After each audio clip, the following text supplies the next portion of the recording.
I'm Cherie Woolmer. I'm an assistant professor and Canada Research Chair based in the Mulcahy Centre for Scholarship of Teaching and Learning.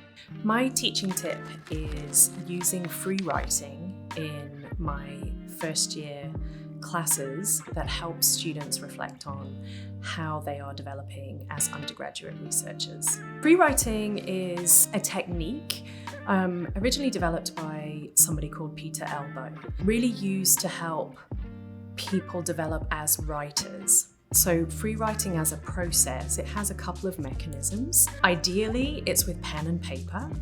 It's usually timed. My free writes in my classrooms are always 5 minutes. And the idea is write to either a prompt or whatever is on your mind continuously, pen to paper, and to not stop for the length of time that you are free writing. So for example, if a student is free writing and they reach a point where they think, I'm not quite sure what I'm meant to be writing about, the idea is that you keep working through that to help unravel and reveal what it is that even you're stuck with. The context in which I use free writing is in a course where I have mainly first year students engaged in an undergraduate research project where they're looking at understanding what belonging in the university community means. So they're engaged in a self-study where they're thinking about their own student experience, and they're also engaged in primary research where they're out interviewing faculty across campus on how they address belonging in their own classroom teaching.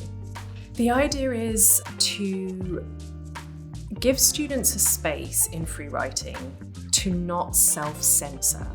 So what's particularly powerful about the free writing process with our students is that they're learning how to write in an academic voice, and that can be quite daunting, especially at the first stages of your degree. So with free writing, it gives them a space where I ask them not to worry about whether they're writing in something that sounds like academic text. I want them to gather their ideas, and ultimately free writing is about them finding their own voice in how they want to understand and explain and write about their ideas.